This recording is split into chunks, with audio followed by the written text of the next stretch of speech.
الأمي الكريم ونحن على ذلك لمن الشاهدين والشاكرين والحمد لله رب العالمين।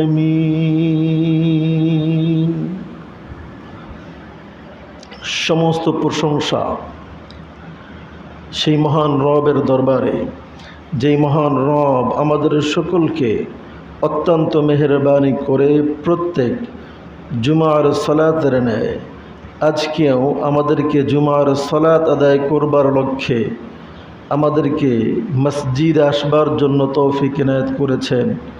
সেই মহান রবের দরবারে কালেমাতুশ শুকর আদায় করছি, সকলেই বলছি আলহামদুলিল্লাহ। রব্বানা লাকাল হামদ হামদান কাসীরান তয়্যিবান মুবারাকান ফীহি ইয়া রব্বি লাকাল হামদু কামা ইয়ানবাগি লিজালালি ওয়াজহিক ওয়া আযীমি সুলতানিক। প্রশংসা আদায় করবার দরকার আছে না নাই? প্রশংসা আদায় করলে নিয়ামত কমে না বাড়ে? আল্লাহ রব্বুল আলামিন এই পৃথিবীতে আজকের সমস্ত মুসলিম মুকিম পুরুষদের উপরে জুমার সালাতকে ফরজ করে দিয়েছেন, তাই নয় কি? এর মধ্য থেকে বাছাই করে আমাদেরকে মসজিদে আসবার তৌফিক দিয়েছেন। তার মানে নিঃসন্দেহে বলা যায় যে আল্লাহ রব্বুল আলামিন আমাদেরকে ভালোবাসেন, তিনি আমাদেরকে জান্নাতে দিতে চান, ঠিক কি না? এর জন্য আমরা আবারও শুকরিয়া জ্ঞাপন করছি আলহামদুলিল্লাহ। আমরা দরুদ ও সালাম পেশ করছি সেই মহান ব্যক্তিত্বের সৌজন্যে, যিনি হলেন রহমাতুল্লিল আলামিন, সৈয়দুল মুরসালিন, খাতামুন নবিয়্যিন, যিনি হলেন শাহানশাহ রিসালা। যেই মহান ব্যক্তিত্বের উম্মত হবার জন্য আমাদেরকে দরখাস্ত করবার কোনো প্রয়োজন হয়নি। বিনা দরখাস্তে যার উম্মত আমরা হতে পেরেছি, সেই মহান ব্যক্তিত্বের সৌজন্যে আমরা সকলেই দরুদ ও সালাম পেশ করছি সাল্লাল্লাহু আলাইহি ওয়াসাল্লাম।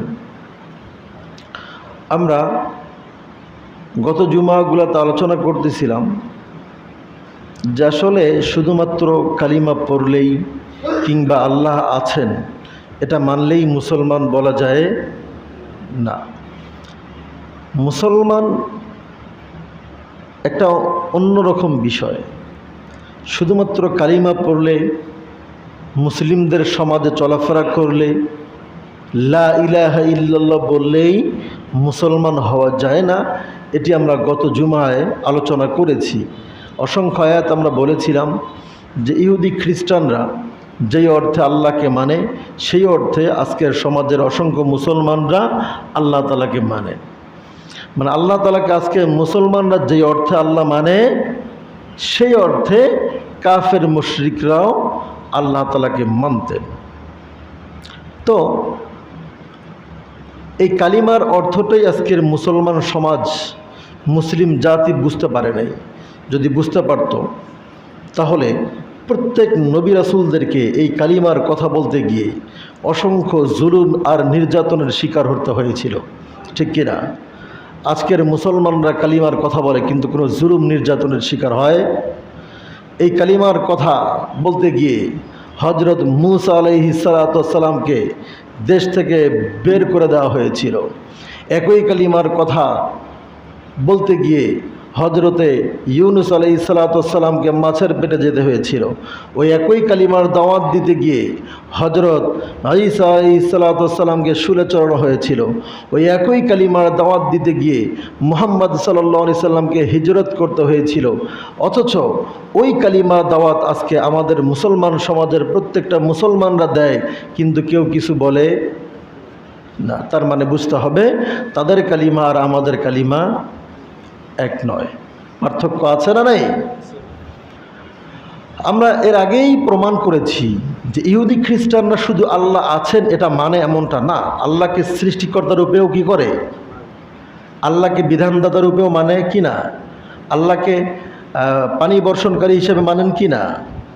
মানে এত কিছু মানে, তাহলে আমাদের মধ্যে আর তাদের মধ্যে মূল পার্থক্যটা কোথায় হওয়া উচিত, কোথায় হয়েছে, এটি জানবার দরকার আছে না নাই? আপনারা সকলেই জানেন যে মুহাম্মদ সাল্লাল্লাহু আলাইহি ওয়াসাল্লাম যখন নবুয়ত প্রাপ্ত হন তখন তার বয়স ছিল কত? 40 বছর, তাই না?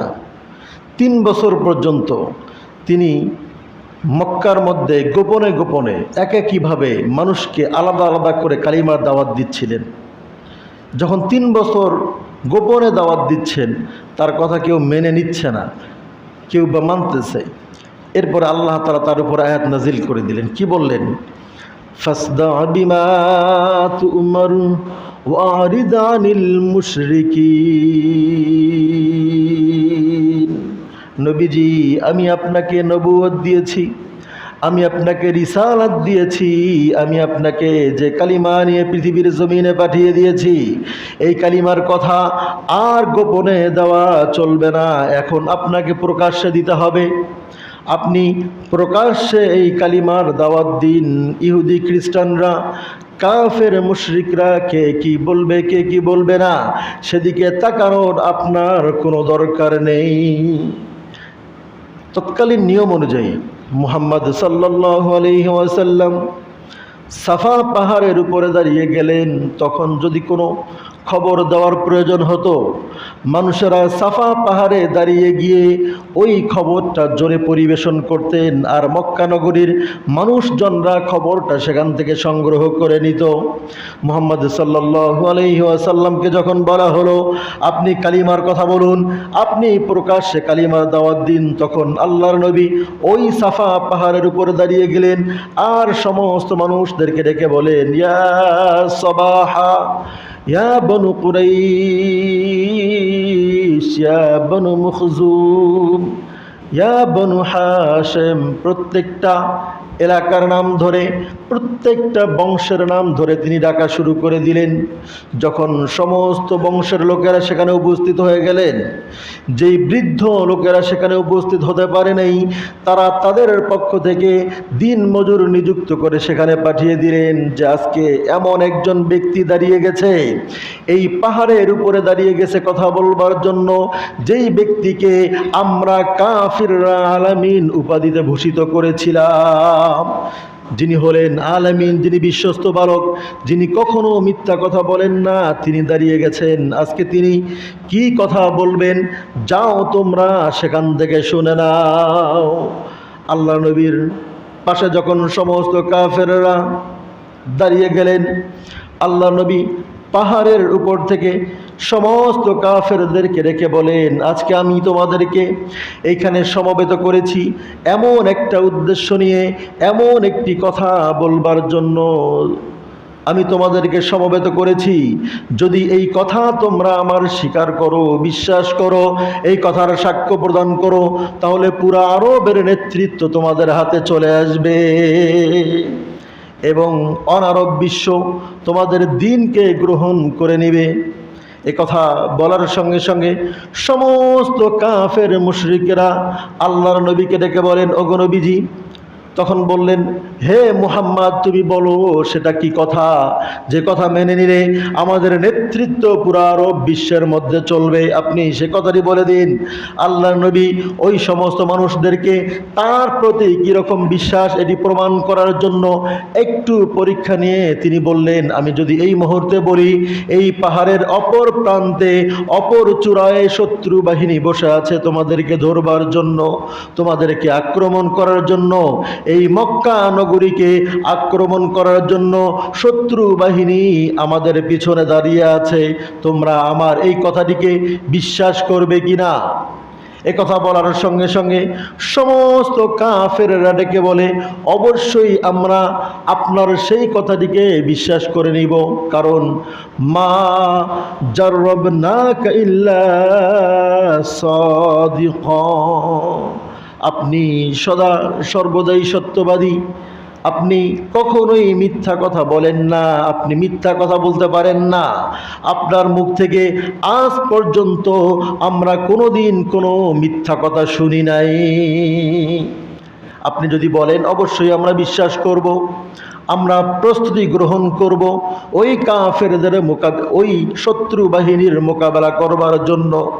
তখন আল্লাহ নবী বললেন, আমি তোমাদেরকে যে কথাটি বলতে চাই সেই কথাটি আর কোনো কথা নয়, লাউ কুলতুম কালিমাতান ওয়াহিদা, আমি তোমাদেরকে এখানে দুইটা কথা বলার জন্য রাখি নাই, তিনটা কথা তোমাদেরকে বলার জন্য রাখি নাই, আমি অনেকগুলা কথা তোমাদেরকে বলার জন্য রাখি নাই, ওয়াহিদা, আমি তোমাদেরকে একটা মাত্র কথা বলবার জন্য এখানে রেখেছি। তখন তিনি বললেন, তামলিকুনা বিহাল আরব, আজকে আমার একটা কথা যদি তোমরা মেনে নাও, ওই কথাটিকে যদি তোমরা গ্রহণ করো, তামলিকুনা, তোমাদের নেতৃত্ব চলে আসবে, বিহাল আরব, পুরা আরবের মধ্যে তোমাদের নেতৃত্ব চলে আসবে। তোমরা যে নেতৃত্ব দিবা, তোমাদের এই নেতৃত্ব পুরা আরব বিশ্ব মেনে নিবে। ওয়াতাদিনুল লাকুমুল আজম, এবং অনারব বিশ্ব, পুরা পৃথিবীর মানুষ তোমাদেরকে সম্মান করবে এবং তোমাদের দিনকে গ্রহণ করবে। আও তুআদ্দি বিহা ইলাইকুমুল জিজিয়া, যারা তোমাদের দিন গ্রহণ করবে না, যারা তোমাদের কথা গ্রহণ করবে না, তারা তোমাদেরকে কর দিয়ে, ট্যাক্স দিয়ে এই জমিনের মধ্যে বসবাস করবে। সুবহানাল্লাহ বলবেন না?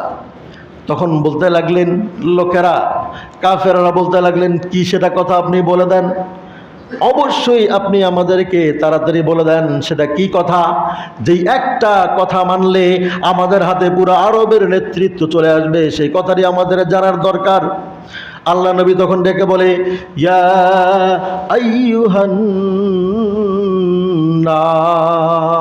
নাসু কুলু লা ইলাহা ইল্লাল্লাহ তুফলিহুন তা'বুদুনাল্লাহা ওয়াহদাহু ওয়া তাখলাউনা ওয়া তা'বুদুনা মিন দুনিল্লাহ। আল্লাহ নবী ডেকে বলেন, ইয়া আইয়ুহান নাস, হে মানুষেরা, আজকে যারা এখানে উপস্থিত হয়েছ, যারা উপস্থিত হতে পারো নাই, কিয়ামতের আগ পর্যন্ত যত মানুষ পৃথিবীর জমিনে আসবে, সমস্ত মানুষদেরকে আমি উদ্দেশ্য করে বলছি, ইয়া আইয়ুহান নাস, হে মানুষেরা, কুলু লা ইলাহা ইল্লাল্লাহ, তোমরা সকলেই বলো কোনো ইলাহ নেই। আগে কি বলতে হবে? কোনো ইলাহ নেই। তুফলিহুন ইল্লাল্লাহ তুফলিহুন, এক আল্লাহ ছাড়া যদি এই কথাটি তোমরা গ্রহণ করতে পারো, তুফলিহুন, তোমরা সফল কাম হয়ে যাবা, তোমরা কামিয়াব হয়ে যাবা। এ কথা শোনা মাত্রই মক্কার কাফেরেরা, মানুষরা, মক্কা নগরীর লোকেরা, যারা কিছুক্ষণ আগে বলেছিলেন আলামিন, যারা বলেছিলেন আপনার মুখ দিয়ে আমরা জীবনে কোনোদিন মিথ্যা কথা শুনি নাই, তারা বলতে লাগলেন, তারা নিজেরাই বলতে লাগলেন, এ হচ্ছে শাইর, জোরে বলেন নাউজুবিল্লাহ। তারা বলতে লাগলেন মাজনুন, সে হচ্ছে পাগল, জোরে বলেন নাউজুবিল্লাহ। তারা বলতে লাগলেন, কেন বলতে লাগলেন? আবু লাহাব ওই সময়ের মধ্যে উপস্থিত ছিলেন। সে রেখে বলে, সে সূরা সদের 5 নম্বর আয়াত বলে, আজালাল আলিহাতা ইলাহান ওয়াহিদা ইন্না হাদা লাশাইউন উজাব। আল্লাহর আয়াত নাজিল করে দিলেন তার উদ্দেশ্যে। ওই ব্যক্তি আবু লাহাব ডেকে বলে, আজালাল আলিহা, আমাদের সমগ্র ইলাহদেরকে, আমাদের সমগ্র প্রভুদেরকে তুমি এক আল্লাহ কেন্দ্রীভূত করে দিলা। নাউজুবিল্লাহ বলবেন না? মানে তারা বুঝালো সেখানেও তাদের আরো ইলাহ আছে। কি আছে? তাদের আরো ইলাহ আছে, তাদের আরো আল্লাহ আছেন, তারা এটা বুঝালেন। তারা বললেন, হে মুহাম্মদ, তুমি কি আমাদেরকে এখানে ডেকেছ? তুমি আমাদের সমগ্র ইলাহদেরকে বর্জন করে ওয়াহিদা, তুমি আমাদেরকে এক আল্লাহ কেন্দ্রীভূত করবার জন্য ডেকেছ। তুমি জেনে রাখো, আমরা কখনোই আমরা তোমার এই কথা শুনবো না। তুমি পাগল হয়ে গেছো, তুমি তোমার বাপ দাদার ধর্ম থেকে তুমি চলে গেছো, তুমি মুরতাদ হয়ে গেছো, তুমি বিধর্মী হয়ে গেছো। জোরে বলেন না নাউজুবিল্লাহ। এখন বুঝতে হবে আমাদেরকে এই লা ইলাহা ইল্লাল্লাহর পার্থক্যটা কি। এখানে দুটো শব্দ আছে। কয়টা শব্দ? একটা লা ইলাহা, একটা হচ্ছে ইল্লাল্লাহ। লা ইলাহা এটা হচ্ছে নাফি। এটা কি? লা ইলাহা মানে নেগেটিভ, মানে কোনো ইলাহ নেই। আগে সমগ্র ইলাহদেরকে বর্জন করতে হবে। একটা পুরাতন বিল্ডিং রং করতে গেলে যেমন তার সমস্ত কিছু ঘষে মেজে একবারে পরিষ্কার করে তারপর যেমন নতুন রং লাগাতে হয়, সেরকম লা ইলাহ দ্বারা সমগ্র ইলাহদেরকে বর্জন করে এরপরে বলা হচ্ছে ইল্লাল্লাহ, এক আল্লাহকে গ্রহণ করো। সুবহানাল্লাহ বলবেন না? এই কথাটি আবুল আহাবের সহ্য হয় নাই। সে বলতেছে, আমাদের এতগুলো ইলাহ, এই ইলাহদেরকে আমরা বর্জন করব, বাদ দিব? আমাদের দরকার নেই আরবের নেতৃত্ব, আমাদের দরকার নেই পুরো পৃথিবীর নেতৃত্ব, কিন্তু আমরা আমাদের বাপ দাদাদের ইলাহদেরকে আমরা বর্জন করতে রাজি। তারা আল্লাহকে মানত, এটা আমরা বলেছি। আজকে আরেকটা জিনিস স্মরণ করায় দেই। আমাদের নবী মুহাম্মদ সাল্লাল্লাহু আলাইহি সাল্লামের বাবার নাম কি ছিল জানেন? কি নাম? জোরে বলেন না। আব্দুল্লাহ। আব্দুল্লাহ মানে কি? আল্লাহর বান্দা, আল্লাহর বান্দা বা আল্লাহর গোলাম। আচ্ছা, তারা তো মুসলমানই না, তাহলে তার নাম কিভাবে আব্দুল মুত্তালিব কিভাবে তার নাম রাখলো আব্দুল্লাহ? বলে নাকি? তার মানে আল্লাহকে মানতো কি মানতো না? আরেক ভাইয়ের নাম কি ছিল? আব্দুল উজ্জা। কি নাম ছিল? আব্দুল উজ্জা মানে উজ্জার গোলাম, মানে উজ্জা মানে দেবতা তাদের একটা আছে, ওই দেবতার গোলাম। মানে একজন আল্লাহর বান্দা আর একজন ওই উজ্জার বান্দা, মানে এইভাবে। তার মানে তাদের অনেকগুলো ইলাহ ছিল।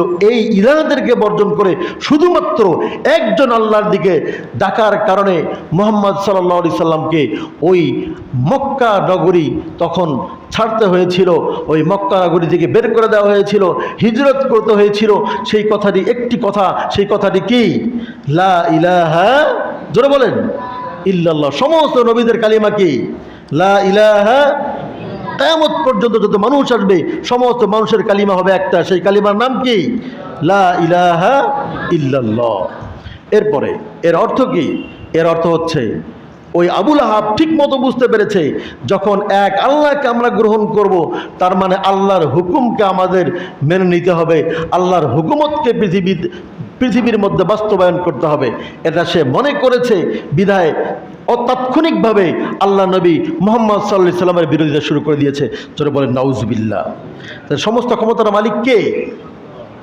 আল্লাহ ছাড়া ক্ষমতার মালিক আর কেউ আছে? এটা আমরা বুঝি না, কিন্তু আবুল আহাব বুঝতে পেরেছে। কে বুঝতে পেরেছে? আবুল আহাব, আবু জাহেল, তৎকালীন মক্কার উতবা, সাইবা, আবু সুফিয়ান, বড় বড় কাফেররা বুঝতে পেরেছে এই লা ইলাহা মানে হচ্ছে সমস্ত ক্ষমতার মালিক একজন, তিনি কে? আজকে মুসলমান জাতি আল্লাহকে সমস্ত ক্ষমতার উৎস মনে করে। আমাদের সংবিধান কারো কাছে আছে নাকি? সংবিধানটা কারো কাছে বাসা আছে? বা যারা ল নিয়ে পড়াশোনা করেন, এখানে আছেন কেউ হয়তো, বা যারা LLB-তে পড়েন, হ্যাঁ, তারা জানেন বাংলাদেশের সংবিধানে 7-1 অনুচ্ছেদ 7-1 অধ্যায়ের মধ্যে লেখা আছে, প্রজাতন্ত্রে সমস্ত ক্ষমতার উৎসকে কি? কে? জোরে বলেন না কে? জনগণ। না, জনগণের কথা বলা আছে। সংবিধানে লেখা আছে প্রজাতন্ত্রে সকল ক্ষমতার মালিক জনগণ। জোরে বলেন না নাউজুবিল্লাহ। অথচ আল্লাহ তাআলা কি বলতেছেন সূরা আল ইমরানের 26 নম্বর আয়াতের মধ্যে? কুলিল্লাহুম্মা মালিকাল মুলকি তুতিল মুলকা মান তাশাউ ওয়া তানজিউল মুলকা মিম্মান তাশাউ ওয়া তুইজ্জু মান তাশাউ ওয়া তুযিল্লু মান তাশাউ বিয়াদিকাল খায়রি ইন্নাকা আলা কুল্লি শাইইন কাদির। আল্লাহ রাব্বুল আলামিন বলেন, হে নবী, পৃথিবীর সমস্ত মানুষদেরকে ডেকে বলেন, কুলিল্লাহুম্মা মালিকাল মুলক, আপনি বলেন যে হে আল্লাহ, তুমি সমস্ত ক্ষমতার মালিক। সমস্ত ক্ষমতার মালিক কে? তাহলে এই প্রজাতন্ত্রের ক্ষমতার মালিক কে?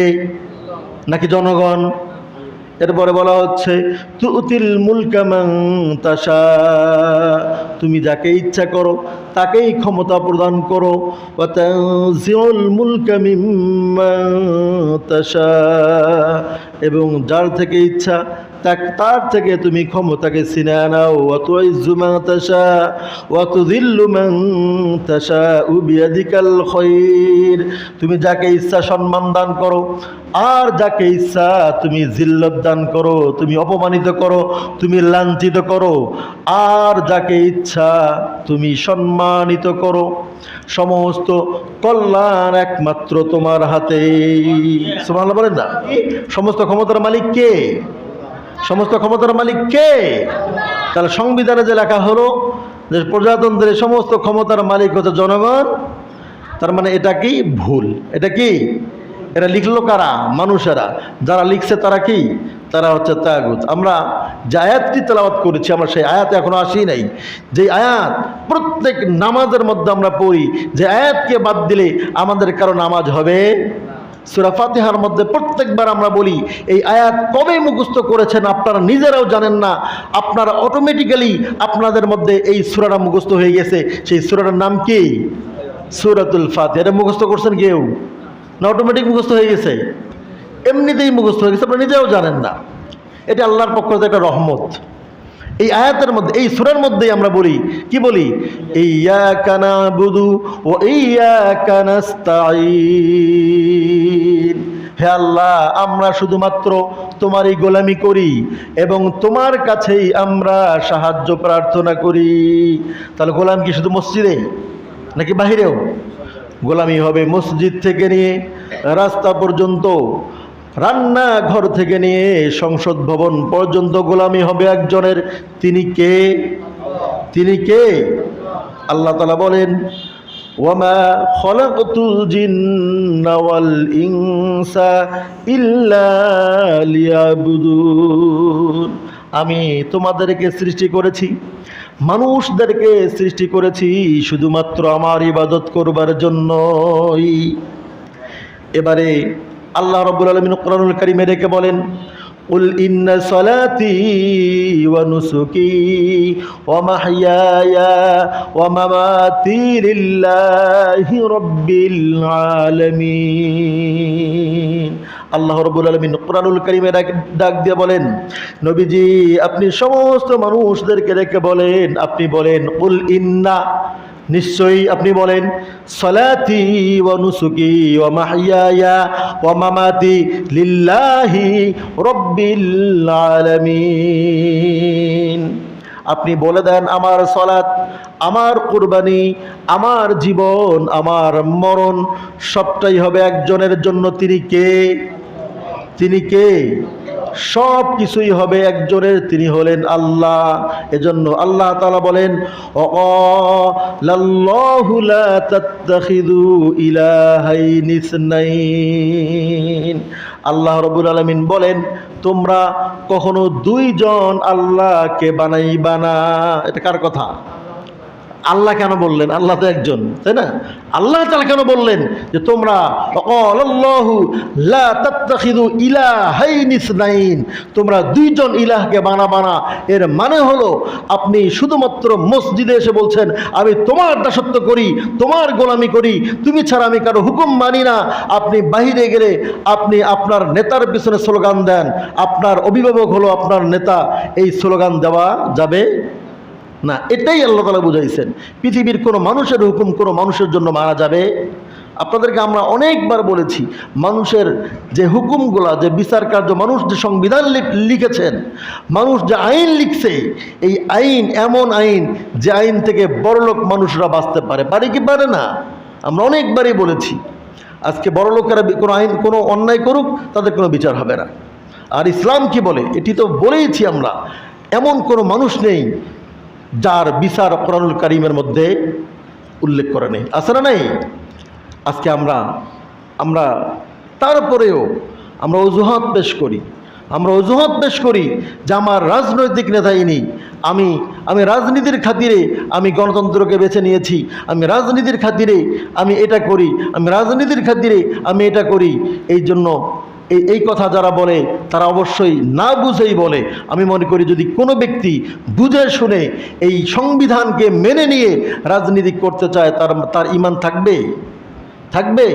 সংবিধানে তো লেখাই আছে সমস্ত ক্ষমতার মালিককে জনগণ। আল্লাহ তাআলা কি বলছেন? কুলিল্লাহুম্মা মালিকাল মুলক, সমস্ত ক্ষমতার মালিক কে? আল্লাহ তাআলা। আমরা বলেছি এজন্য মানুষ ভুল করতে পারে, আপনারা ভুল করতে পারেন, কিন্তু ভুলের জন্য তওবা করার দরজা আছে না নাই, রাস্তা আছে না নেই? আমরা তওবা করব, আমরা দোয়া করব। আপনারা জানেন প্রত্যেকটা নবী আল্লাহর কাছে দোয়া করতেন না? প্রত্যেক নবী আল্লাহর কাছে তওবা করতেন। কোরআনুল কারীমে 10 জন নবী আল্লাহর কাছে দোয়া করেছেন, 10টা আয়াত আল্লাহ তাআলা নাযিল করে দিয়েছেন। জোরে বলেন না সুবহানাল্লাহ। তার মধ্যে একটা আমরা জানি, আমাদের প্রত্যেকটাই মনে মুখস্থ আছে আপনাদের, তারপরেও আমরা একটা বিশেষ করে জানি যেটি আদম আলাইহিস সালাম প্রসঙ্গে বলা হয়। এটা বলছি আমি এর জন্য জানেন, আদম আলাইহিস সালাম তো ভুল করছিলেন, ভুল করেন নাই? ওই গাছের ফল খাওয়ার পর ভুল করে নেই? আল্লাহ তাআলা বলছিলেন ওয়ালা তাকরাবা হাদিহি শাজারা, তুমি গাছটির কাছেও যেও না। তিনি গেলেন, সেখানকার ফল ভক্ষণ করলেন, অন্যায় করলেন, তাকে পৃথিবীতে পাঠিয়ে দিলেন। তার মানে পৃথিবীটা শাস্তির জায়গা। পৃথিবী কিসের জায়গা? জান্নাত থেকে তাকে শাস্তি স্বরূপ পৃথিবীর মধ্যে পাঠিয়ে দিলেন। আর সে আল্লাহর কাছে দোয়া করলেন, কি বলে? সবাই বলবেন কি বলে দোয়া করছেন, আমার সঙ্গে বলেন তো একবার। রব্বানা যালামনা আনফুসানা ওয়া ইল্লাম তাগফির লানা ওয়া তারহামনা লানাকুনান্না মিনাল খাসিরিন। আল্লাহ রাব্বুল আলামিন বলেন, আদম আলাইহিস সালাম বলছেন, ও রব্বুল আলামিন, আমি নিজের নফসের উপরে জুলুম করেছি, অন্যায় করেছি, অত্যাচার করে ফেলেছি, তোমার হুকুমের অবাধ্য হয়ে আমি জুলুম করেছি। তুমি যদি আমাকে ক্ষমা না করো তাহলে আমি তো ক্ষতিগ্রস্তদের অন্তর্ভুক্ত হয়ে যাব। নাউজুবিল্লাহ বলেন। তাহলে এই দোয়া করার দরকার আছে না নাই? এটা শিক্ষা দিলেন কে? হযরতে আদম আলাইহিস সালাম। আমাদের পিতা ভুল করছে, তো সন্তানরা ভুল করতে পারে কি পারে না? পারে না? তার সন্তানরা যদি ভুল করে, তার সন্তান কিভাবে আল্লাহর কাছে ক্ষমা চাবে, এটি শিক্ষা দিলেন কে? হযরতে আদম আলাইহিস সালাম। এবারে সূরা নূহের মধ্যে 28 নম্বর আয়াতে বলা হয়েছে, নূহ আলাইহিস সালাম আল্লাহর কাছে দোয়া করছেন। কি বলে দোয়া করছেন? যারা কোরআন তেলাওয়াত করতে পারেন তারা আমার সঙ্গে বলবেন, আর যারা পারবেন না তারা ঠোঁট নাড়াবেন। যারা কোরআনুল কারীম পড়তে পারেন আপনারা যদি আমার সঙ্গে বলেন বা শুনেন বা ঠোঁট নাড়ান, তাহলে এক একটা হরফের বিনিময়ে আল্লাহ রাব্বুল আলামিন এক একটি করে নেকি আপনার আমলনামায় দিয়ে দিবে, যার মূল্য হলো 10টা নেকির সমপরিমাণ। জোরে বলেন না সুবহানাল্লাহ। হযরতে নূহ আলাইহিস সালাম বলছেন আল্লাহ তাআলাকে রেখে, রব্বিগফিরলি ওয়ালিওয়ালিদাইয়া ওয়ালিমান দাখালা বাইতিয়া মুমিনান ওয়ালিল মুমিনিনা ওয়াল মুমিনাত। হযরতে নূহ আলাইহিস সালাম আল্লাহর কাছে ডেকে বলেন, ও রব্বুল আলামিন, হে আমার রব, আমার পিতামাতা এবং আমার ঘরে ঈমানদার নারী পুরুষ সকলকেই তুমি ক্ষমা করে দাও। এবারে হযরতে ইব্রাহিম আলাইহিস সালাম দোয়া করলেন কার কাছে? আল্লাহ তাআলাকে বলেন, রব্বি জাআল হাযা বালাদা আমিনাও ওয়ারযুক আহলাহু মিনাস সামারাত। ইব্রাহিম আলাইহিস সালাম আল্লাহ রাব্বুল আলামিনকে রেখে বলেন, হে আমার রব, আপনি আমার এলাকাকে, আমার নগরীকে আপনি নিরাপদ করুন, আপনি সমৃদ্ধ করুন, আপনি আমার এলাকাকে ফল ফলাদি দিয়ে ভরপুর করে দেন, আমার নগরীর সমস্ত মানুষদের রিজিককে আপনি বৃদ্ধি করে দেন। এটি কার দোয়া? হযরত ইব্রাহিম আলাইহিস সালাম শেখাই দিলেন আমাদের জন্য। যদি রিজিকের প্রয়োজন হয় তাহলে এই দোয়াটা বললে আল্লাহ রিজিক বৃদ্ধি করে দিবেন কি দিবেন না? আমরা দোয়া করবো তো ইনশাআল্লাহ। লূত আলাইহিস সালাম সম্পর্কে বলা হলো সূরা শুআরার 169 নং আয়াতের মধ্যে আল্লাহ তাআলা বলেন, রব্বি নাজ্জিনি ওয়া আহলি মিম্মা ইয়াজমাউন। তিনি বলেন, রব্বি নাজ্জিনি ওয়া আহলি মিনহা ইয়ামালুন। হে আমার রব, আমাকে এবং আমার পরিবারকে তোমার হুকুম পালন করার তৌফিক দান করো। সুবহানাল্লাহ বলেন। এবারে আইয়ুব আলাইহিস সালাম সম্পর্কে আল্লাহ তাআলা বলেন, আইয়ুব আলাইহিস সালামকে চিনেন আপনারা? যার শরীরের মধ্যে এমন একটা রোগ দিয়েছিলেন আল্লাহ তাআলা, যার পুরা শরীর মানে ঘা হয়ে গিয়েছিল, পোকা ধরে গিয়েছিল, যার শরীরে এমন কোনো অঙ্গ প্রত্যঙ্গ ফাঁকা ছিল না যেই অংশের মধ্যে তার পোকা ছিল না। এমত অবস্থায় সে আল্লাহকে ডেকে বলে, জাল্লাহ, সে আল্লাহকে বলে, আন্নি রব্বি আন্নি মাসানিয়াদ-দুররু ওয়া আনতা আরহামুর রাহিমিন। আমাকে এই যে কষ্ট স্পর্শ করেছে, আপনি সর্বাধিক দয়ালু, আপনার দয়ায় আপনি আমার জিহ্বাটাকে আপনার পোকা মুক্ত করুন, আমি এই জিহ্বা দিয়ে আপনাকে ডাকতে চাই। জোরে বলেন না সুবহানাল্লাহ। তাহলে আমরা বললাম কি, এটা লম্বা বিষয়, যে 10টা আয়াতের ব্যাপার, 10টা নবীর ব্যাপার সংক্ষিপ্ত করে বলতে গেলেও 20 মিনিটের দরকার, ঠিক কি না? তো আমরা বলতেছিলাম কোন কথা থেকে আসলাম এখানে, যে আপনারা ভুল করতে পারেন, মানুষ ভুল করতে পারে, কিন্তু ভুল করার পরে তওবার দরজা খোলা আছে না নাই? তাহলে এই তওবা করার দরকার আছে না নাই? তওবা করব কিভাবে? আল্লাহর নবীরা যেভাবে দোয়া করেছিলেন, আল্লাহর নবী মুহাম্মদ সাল্লাল্লাহু আলাইহি সাল্লাম আমাদেরকে যে শিক্ষা দিয়েছেন যে তোমরা প্রতিনিয়ত, তোমরা কমপক্ষে দৈনিক 100 বার আল্লাহর কাছে তাওবা করো। আমি ডেইলি তাওবা করি আল্লাহর কাছে, তোমরা তাওবা করো। এটি শিক্ষা কার? আল্লাহ নবী মুহাম্মদ সাল্লাল্লাহু আলাইহি সাল্লামের শিক্ষা। তাহলে আমরা তাওবা করবো তো ইনশাআল্লাহ? তাওবা করে এই গণতান্ত্রিক রাজনীতি থেকে ফিরে আসবো তো ইনশাআল্লাহ?